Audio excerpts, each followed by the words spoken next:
അവശ്യ സേവനങ്ങൾക്കായി അക്ഷയ കേന്ദ്രങ്ങളെ സമീപിക്കുന്നവരോട് സർവീസ് ചാർജ് ഈടാക്കാൻ ഉടമകൾക്ക് അവകാശമില്ലെന്ന് ഹൈക്കോടതി. കേരളത്തിലെ ഡിജിറ്റൽ സേവനങ്ങൾ നൽകുന്ന ശൃംഖലയായ അക്ഷയ കേന്ദ്രങ്ങൾ ബിസിനസ് സെന്ററുകളല്ലെന്നും സേവന കേന്ദ്രങ്ങളാണെന്നും ഓർമ്മപ്പെടുത്തിയാണ് ഹൈക്കോടതിയുടെ ഉത്തരവ്. അവശ്യ സേവനങ്ങൾക്കായി പൊതുജനങ്ങളിൽ നിന്ന് സർവീസ് ചാർജ് ആവശ്യപ്പെടാൻ കഴിയില്ലെന്നും ജസ്റ്റിസ് എൻ നഗരേഷിന്റെ ഉത്തരവ് ചൂണ്ടിക്കാട്ടുന്നു.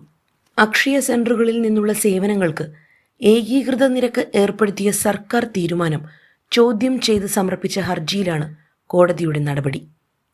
ഓൾ കേരള അക്ഷയ എന്റർപ്രണേഴ്സ് കോൺഫെഡറേഷന്റെ ഹർജിയും കോടതി തള്ളി. ഓഗസ്റ്റ് 6-നാണ് സർക്കാർ അക്ഷയ കേന്ദ്രങ്ങളിലെ സേവനങ്ങൾക്ക് ഏകീകൃത നിരക്ക് ഏർപ്പെടുത്തിക്കൊണ്ട് ഉത്തരവിട്ടത്.